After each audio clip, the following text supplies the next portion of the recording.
Olá, amigos, amigas, que Deus nos abençoe. Estamos dando continuidade ao estudo de O Livro dos Espíritos, estamos estudando a terceira parte das leis morais. Ainda estudando o capítulo 8 da Lei do Progresso. Hoje nós vamos estudar o item 5, Progresso da Legislação Humana, que vai das questões 794 a 797.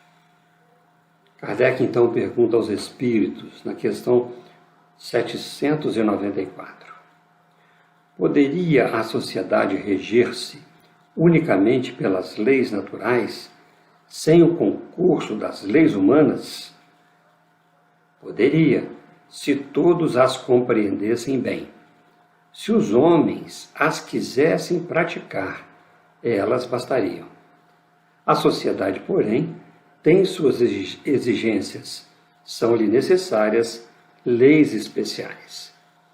Então nós sabemos que desde as mais remotas épocas, na formação das sociedades, os povos tiveram necessidade de formular leis, regras, que regessem a convivência entre os seres para manter a ordem de acordo com as necessidades e o progresso alcançados. Nós vamos ver lá nos 10 mandamentos, que correspondem à revelação divina trazidas por Moisés. Esses 10 mandamentos não foram capazes de manter a ordem entre o povo judaico, pois os homens eles não conseguiam compreender bem esses 10 mandamentos e muito menos, então, praticá-lo. Também não tinham, muitos não tinham nem interesse de praticar, Necessitavam de leis, então, mais severas, leis humanas. Por isso Moisés foi um grande legislador também, pela falta da próprio entendimento da lei divina. Agora Jesus veio, e mostrou e vivenciou muito a lei de justiça, de amor e de caridade. Veja que já houve um grande progresso das ideias. E esta lei de justiça, de amor e de caridade, ela se apoia integralmente na certeza da continuidade da vida, na certeza do futuro, se apoia numa moral de relacionamento com as pessoas, numa conduta que o indivíduo deve ter em relação a tudo e a todos. As leis morais que o Espiritismo apresenta são, então, o desenvolvimento desta lei maior que Jesus anunciou e são muito claras a nosso ver. É fácil compreendê-las como apresentadas pelos Espíritos a Kardec, mas mesmo aqueles de nós que compreendemos essas leis, nós precisamos de praticá-las, colocá-las em prática, e para isso tem que querer. Isso então depende da vontade, a vontade de usar bem o livre-arbítrio, das boas escolhas, de fazer esforços por dominar os vícios morais, vencer esses preconceitos, o orgulho, as ideias ainda materialistas ou as ideias religiosas que são ainda muitas vezes desvios da própria lei divina, não é isso? Por isso, nós ainda precisamos de leis humanas para regular esta convivência na sociedade. Leis que sejam mais adequadas a cada povo, por suas diferenças culturais, seus costumes, até que o homem progrida moralmente de forma a vivenciar integralmente a lei natural. Kardec então pergunta aos espíritos, na questão 795, qual a causa da instabilidade das leis humanas? Nas épocas de barbaria, eram os mais fortes que faziam as leis, e eles as fizeram para si. À proporção que os homens foram compreendendo melhor a justiça, indispensável se tornou a modificação delas. Mais estáveis se tornam as leis humanas à medida que se aproximam da verdadeira justiça, isto é, à medida que vão sendo feitas para todos e se identificam com a lei natural. Os Espíritos nos lembram aqui, que com o progresso dos homens, à medida que vão compreendendo a lei natural, os homens vão modificando as suas leis. para uma condição de maior justiça no seio da sociedade, no seio dos povos em que vivem.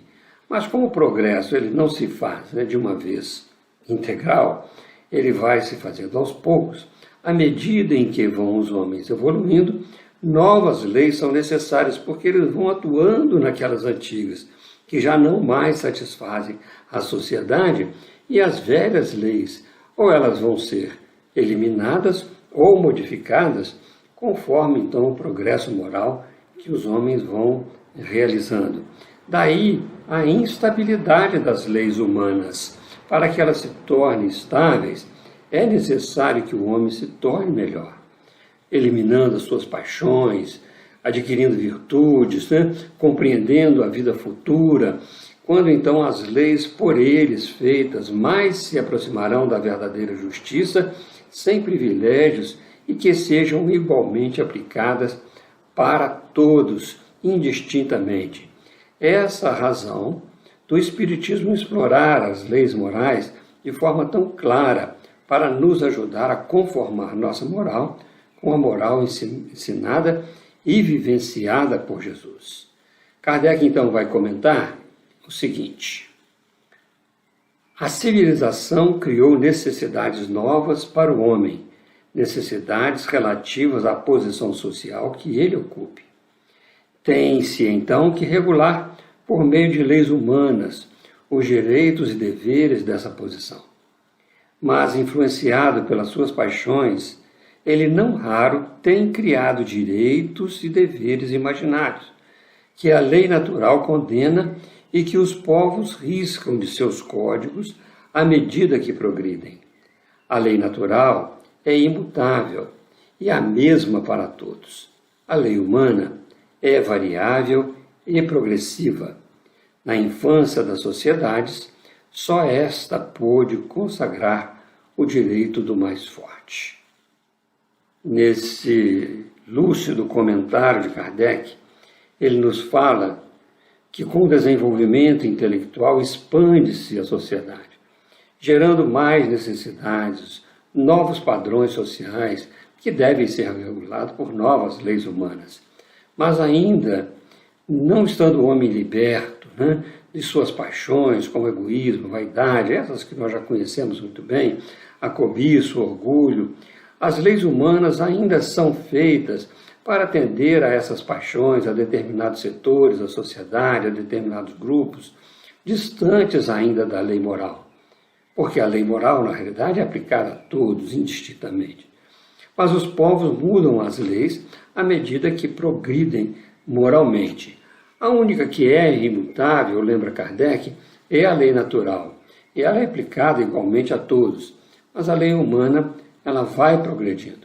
Hoje nós já vemos várias causas justas dos direitos humanos contra o trabalho escravo, as preocupações com as crianças e idosos, com os deficientes, a proteção do consumidor, quantas outras tantas vão atendendo às necessidades para tornar a vida mais humanizada, mais espiritualizada mesmo. Por isso a lei humana é variável e progressiva. Kardec continua na questão 796. No estado atual da sociedade, a severidade das leis penais não constitui uma necessidade? Uma sociedade depravada certamente precisa de leis severas. Infelizmente, essas leis mais se destinam a punir o mal depois de feito do que lhe secar a fonte. Só a educação poderá reformar os homens, que então não precisarão mais de leis tão rigorosas. Aqui nós vemos a importância de atacar a causa que é, na realidade, a educação. Não essa educação dos livros, das escolas, mas uma educação moral, aquela educação que vai modelar o caráter da criatura, principalmente nas faixas infantis, na faixa da adolescência. E esse indivíduo, modelado dessa forma, em direção ao bem, à justiça verdadeira, ao belo, ele vai ter uma educação, então, que faz prevalecer nele as virtudes. A sociedade, né, onde haja o império ainda do egoísmo, o orgulho, onde os homens mais buscam gozo dos prazeres materiais, onde o intelecto é utilizado para o crime, a destruição, para alimentar a ambição humana, são necessárias realmente leis mais severas. Mas essas leis estão muito distantes da lei natural. Elas só visam a punição do mal. E elas deveriam, então, ser mais ampliadas. Veja quanto falta ainda para nós chegarmos a uma situação um pouco melhor. Ampliadas de modo a contemplar também a reparação do erro cometido. Hoje as leis são muito punitivas apenas.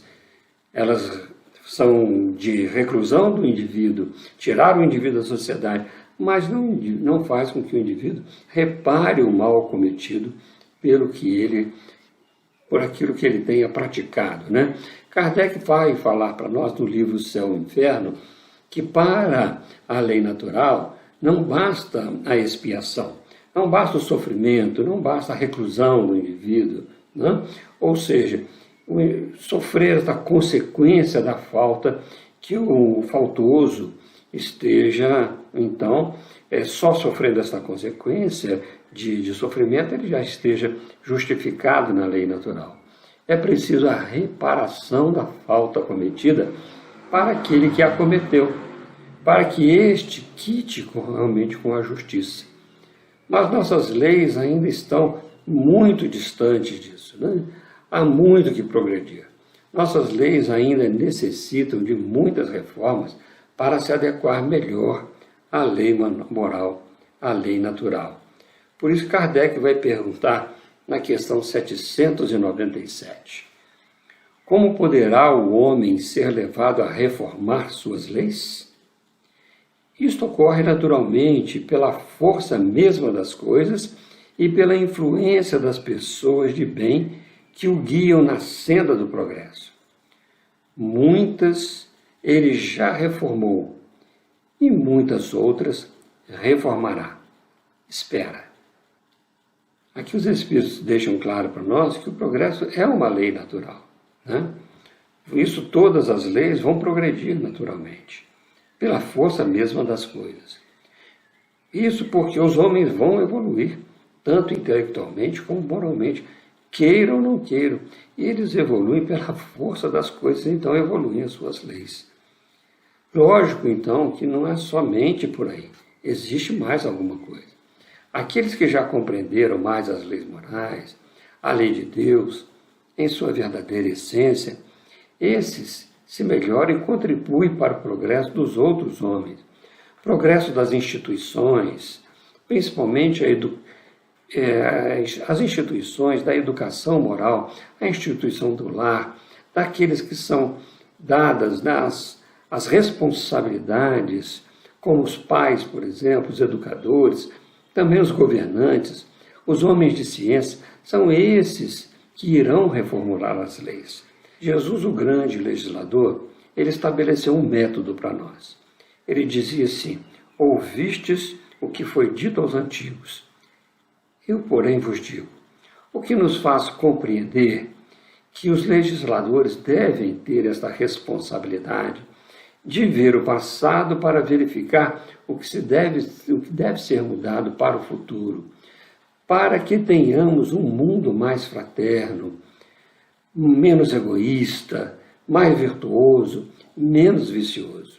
Até lá, vamos aprendendo a adotar a lei moral em nossos lares, ensiná-las aos nossos filhos, passar a trabalhar com eles para uma educação moral, retilínea, para ir em direção ao bem, formar homens de bem, porque a sociedade ela é a exportação do caráter formado nos lares. Por isso é que nós temos que melhorar os lares nessas condições. Os nossos filhos, os nossos netos, nós mesmos, né, temos que dar esta continuidade na nossa educação moral. Esperemos assim, com certeza, dias melhores para a humanidade. Então nós vamos fazer e esperar, como diz os Espíritos. Espera. espera nesse sentido, de podermos trabalhar antes para que tenhamos os resultados necessários. Então nós vamos encerrando por aqui, agradecendo a Deus a oportunidade, agradecendo a vocês que nos ouvem, que comentam, não é isso? Vamos encerrando este item. No próximo vídeo nós vamos estudar a influência do Espiritismo no progresso. Então que Deus nos abençoe e até lá.